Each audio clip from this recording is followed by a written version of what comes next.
Hello दोस्तों, आप सभी का स्वागत है अपने YouTube channel made easy current affairs में। जैसा कि आप सभी अवगत है कि हमारे द्वारा अपने यूट्यूब चैनल पर बेस्ट करंट अफेयर्स की सीरीज कंटिन्यू है, तो इसी क्रम में शुरू करते हैं आज की क्लास। आज की क्लास का पहला क्वेश्चन है, 75वें प्रधानमंत्री दिव्यांग केंद्र का उद्घाटन कहाँ किया गया है? 75वें प्रधानमंत्री दिव्यांग केंद्र का उद्घाटन कहाँ किया गया है? तो उसका आंसर है राजकीय मेडिकल कॉलेज बदायूं, उत्तर प्रदेश में। बदायूं में जो पड़ता है उत्तर प्रदेश, राजकीय मेडिकल कॉलेज बदायूं, उत्तर प्रदेश में 75वां प्रधानमंत्री दिव्यांग केंद्र का उद्घाटन किया गया है। नेक्स्ट क्वेश्चन है, देखिए एक पहल शुरू की गई है। इस पहल का क्या नाम है? तलाश पहल। तलाश पहल जो क्यों शुरू की गई है? एकलव्य मॉडल आवासीय विद्यालयों के आदिवासी छात्रों के लिए।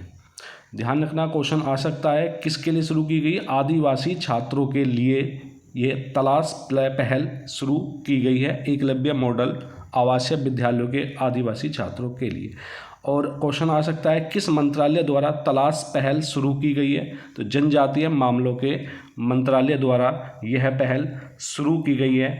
नेक्स्ट क्वेश्चन है, यह भी योजना से जुड़ा हुआ क्वेश्चन है, नमो ड्रोन दीदी योजना का संबंध किससे है?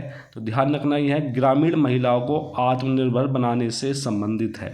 नमो ड्रोन दीदी योजना ग्रामीण महिलाओं को आत्मनिर्भर बनाने के से संबंधित है यह योजना।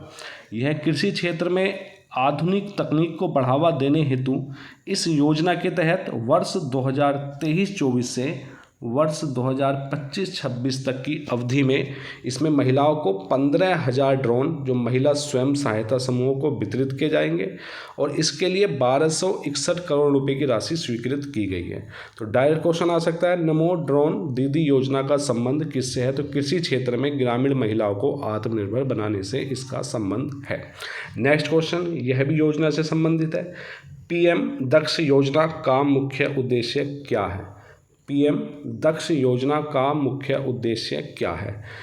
लक्षित समूहों को रोजगार योग्य बनाना इसका टारगेट है, इसका उद्देश्य है, इसका ध्येय है। PM दक्ष योजना का मुख्य उद्देश्य लक्षित समूहों को रोजगार योग्य बनाना। लक्षित समूहों में कौन कौन आते हैं? जैसे SC आते हैं, अनुसूचित जाति, OBC अन्य पिछड़ी जाति, और जो विमुक्त जनजाति है, और आर्थिक रूप से कमजोर वर्ग EWS, जो कूड़ा बीनने वाले सहित सफाई कर्मचारी जैसे विभिन्न लक्षित समूह आते हैं इसके अंतर्गत। तो उनको योग्यता के स्तर के बढ़ाने के उद्देश्य से इसको शुरू किया गया था। और वर्ष कब किया गया था? वर्ष 2020-21 में। इम्पोर्टेंट है। PM दक्ष योजना का मुख्य उद्देश्य क्या है? लक्षित समूहों को रोजगार योग्य बनाना। नेक्स्ट क्वेश्चन है, अभी नियुक्त हुए हैं एक general lieutenant general Pushpendra Singh, किस पद पर? उप सेना प्रमुख बने हैं ये। लेफ्टिनेंट जनरल पुष्पेंद्र सिंह क्या बने हैं? उप सेना प्रमुख बने हैं। नेक्स्ट क्वेश्चन है आपका, जम्मू कश्मीर का कौन सा गांव, जम्मू कश्मीर का कौन सा गांव भारत की पहली कार्बन तटस्थ पंचायत बना? ध्यान रखना, इंपॉर्टेंट है, वेरी इंपॉर्टेंट, कि जम्मू कश्मीर का कौन सा गांव भारत की पहली कार्बन तटस्थ पंचायत बना? तो आंसर आएगा पल्ली गांव। पल्ली गांव। डायरेक्ट क्वेश्चन आ सकता है कि भारत का ऐसा कौन सा गांव है जो पहली कार्बन तटस्थ पंचायत बना है? पल्ली गांव। और किस राज्य में पड़ता है? जम्मू कश्मीर। ध्यान रखना, वर्ष 2030 तक भारत का नवीकरणीय ऊर्जा क्षमता का लक्ष्य क्या है? नवीकरणीय ऊर्जा क्षमता का लक्ष्य है 500 गीगावाट। क्वेश्चन आ सकता है कि भारत का नवीकरणीय ऊर्जा क्षमता का लक्ष्य है जो 500 गीगावाट है, किस वर्ष तक प्राप्त करना है? 2030 तक। ऐसे क्वेश्चन आ सकता है, या ऐसे आ सकता है, वर्ष 2030 तक भारत का नवीकरणीय ऊर्जा क्षमता का लक्ष्य क्या है? तो 500 गीगावाट। जब नवीकरणीय ऊर्जा आया तो यहाँ आपको हम समझाते चले, दो स्रोत होते हैं, नवीकरणीय ऊर्जा स्रोत एवं अनवीनीकरण ऊर्जा स्रोत। ठीक है, नवीनीकरण या नवीकरणीय ऊर्जा वे स्रोत, उसमें वे स्रोत आते हैं जो प्राकृतिक रूप से अपने आप को रीयूजेबल या पुनः पूर्ति कर लेते हैं।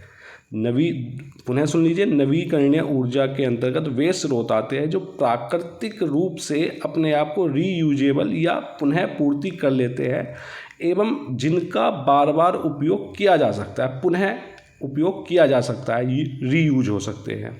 जबकि अनवीकरणीय ऊर्जा स्रोत के अंतर्गत वे आते हैं जो सीमित मात्रा में उपलब्ध होते हैं। अनवीकरण ऊर्जा स्रोत सीमित मात्रा में उपलब्ध होते हैं और जिनका एक बार उपयोग होने के बाद वह पुनः या उनको पुनः प्राप्त करना असंभव हो जाता है। जैसे नवीकरणीय ऊर्जा के अंतर्गत क्या आएंगे, सौर ऊर्जा आएगी, रीयूजेबल है, जलीय ऊर्जा, पवन ऊर्जा आदि। अनवीकरणीय ऊर्जा के अंतर्गत जैसे कोयला हुआ, पेट्रोलियम हुआ, प्राकृतिक गैस आदि। नवीकरणीय ऊर्जा को गैर परंपरागत ऊर्जा स्रोत भी कहते हैं। गैर परंपरागत ऊर्जा स्रोत भी कहते हैं नवीकरणीय ऊर्जा को, और अनवीकरणीय ऊर्जा को परंपरागत ऊर्जा स्रोत भी कहते हैं। नेक्स्ट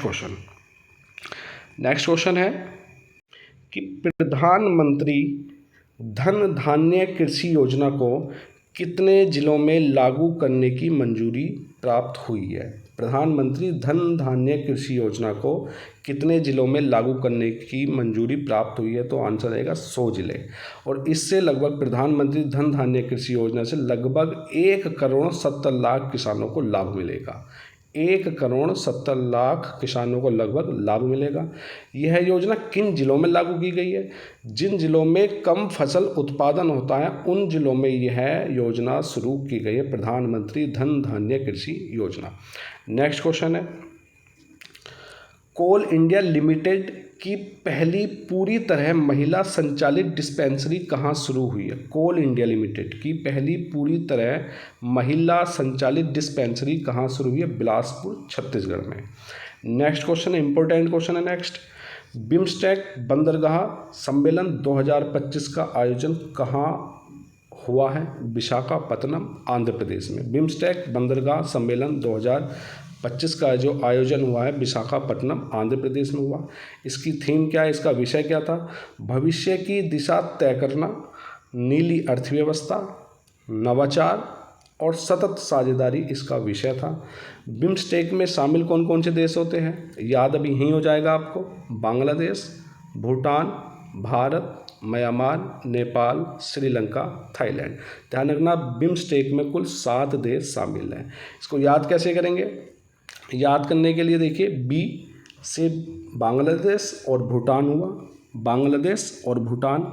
आई से हुआ आपका इंडिया, एम से हुआ आपका म्यांमार, एस से हुआ आपका श्रीलंका, टी से हुआ थाईलैंड, नेपाल बचा। इसको ऐसे याद कर लेंगे। और बिम्स्टेक की जो स्थापना हुई थी बैंकॉक घोषणा के दौरान 6 जून 1997 में इसकी स्थापना हुई थी। 6 जून 1997 बैंकॉक घोषणा के दौरान।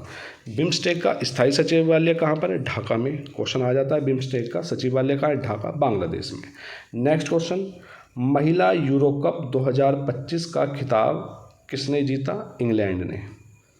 किसने जीता है? इंग्लैंड ने महिला यूरो कप 2025 का खिताब। यूरो कप का संबंध किस खेल से है?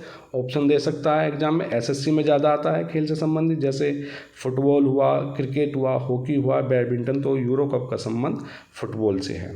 नेक्स्ट क्वेश्चन देखिए, एक समुद्री अभ्यास होता है सिम्बैक्स। सिम्बैक्स एक समुद्री द्विपक्षीय अभ्यास है जो भारत और सिंगापुर के बीच आयोजित होता है। इसमें सिम्बैक्स 25 में भारतीय नौसेना का एक पोत शामिल होने गया है, सतपुड़ा जिसका नाम है। तो क्वेश्चन आ सकता है जो हाल ही में सिम्बैक्स समुद्री द्विपक्षीय अभ्यास हुआ है भारत और सिंगापुर के बीच, उसमें कौन सा भारतीय नौसेना का पोत भाग लेने गया है? तो ध्यान रखना भारतीय नौसेना का पोत सतपुड़ा भाग लेने सिंगापुर पहुंचा है। नेक्स्ट क्वेश्चन देखिए, हाल ही में एक ये चर्चा में रहा है राष्ट्रीय उद्यान अनामुडी 16 राष्ट्रीय उद्यान। डायरेक्ट क्वेश्चन आ सकता है, अनामुडी 16 राष्ट्रीय उद्यान किस राज्य में स्थित है?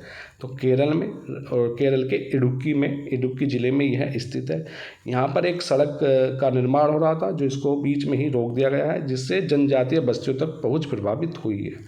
तो ध्यान रखना अनामुडी 16 राष्ट्रीय उद्यान किस राज्य में है? केरल में।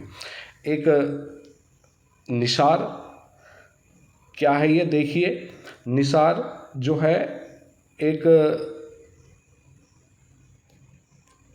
उपग्रह मिशन है, तो जिसको इसरो ने और नासा ने संयुक्त रूप से विकसित कर रही है या किया गया है। निसार को इसरो और नासा द्वारा संयुक्त रूप से विकसित किया गया है। निसार को ध्यान रखना, निसार को इसरो और नासा द्वारा संयुक्त रूप से विकसित किया गया है। यह एकल प्लेटफॉर्म से दोहरी आवर्ती रडार, इसमें दोहरी आवर्ती रडार है, एल बैंड और एस बैंड का उपयोग करने वाला पहला उपग्रह मिशन है निसार। क्वेश्चन डायरेक्ट आ सकता है, निसार जो पहला उपग्रह मिशन है ऐसा जिसमें दोहरी आवर्ती रडार है, जिसको किन देशों ने संयुक्त रूप से या किन देशों की संस्था द्वारा संयुक्त रूप से विकसित किया है, तो इसरो और नासा। देखिए एल बैंड और एस बैंड क्या कार्य रहेगा इनका। नासा द्वारा एल बैंड यह वन आच्छादन, बर्फ और मिट्टी में प्रवेश कर सकता है। एल बैंड बायोमास और जमीन के बदलावों के अध्ययन के लिए उपयोगी है ये। और एस बैंड क्या करेगा, जो इसरो द्वारा विकसित किया गया, फसलें, आर्द्रभूमि। और विश्व आर्द्रभूमि दिवस कब मनाया जाता है, 2 फरवरी को। विश्व आर्द्रभूमि दिवस 2 फरवरी को मनाया जाता है, जिसको विश्व की किडनी भी या भूमि की किडनी भी कहा जाता है। तो एस बैंड क्या करेगा, हमारी फसलें, आर्द्रभूमियाँ और सतही विशेषताओं की निगरानी के लिए उपयुक्त है ये एस बैंड। मिशन के उद्देश्य क्या क्या है देख लीजिए। मिशन का उद्देश्य मेन जो है यह भूकंप, भूस्खलन और ज्वालामुखी गतिविधियों के कारण होने वाली भूमि विकृति पर नजर रखेगा। वनों की बायोमास मात्रा और कार्बन स्टॉक का मापन करेगा। ये सारे निसार मिशन के उद्देश्य है। यह फसल विस्तार और विकास चक्र जैसे कृषि पैटर्न की निगरानी करता है तथा मौसम और जलवायु परिवर्तनों के कारण आर्द्रभूमि में होने वाले परिवर्तनों का आकलन करता है। नेक्स्ट है इसका उद्देश्य आर्कटिक और अंटार्कटिक क्षेत्रों में ग्लेशियर और समुद्री बर्फ के पिघलने सहित क्रायोस्फीयर गतिशीलता का अध्ययन करना इसका उद्देश्य। आपके लिए इम्पोर्टेंट ये सबसे ज़्यादा है कि निसार जो पहला उपग्रह मिशन है जो दोहरी आवर्ती रडार से संबंधित है, किनके द्वारा विकसित किया गया, इसरो और नासा द्वारा। तो दोस्तों आज की क्लास हम यहीं समाप्त करते हैं। सभी दोस्तों से हमारा प्यार भरा निवेदन है कि हमारे YouTube channel made easy current affairs को सब्सक्राइब, लाइक और शेयर करना न भूलें। धन्यवाद।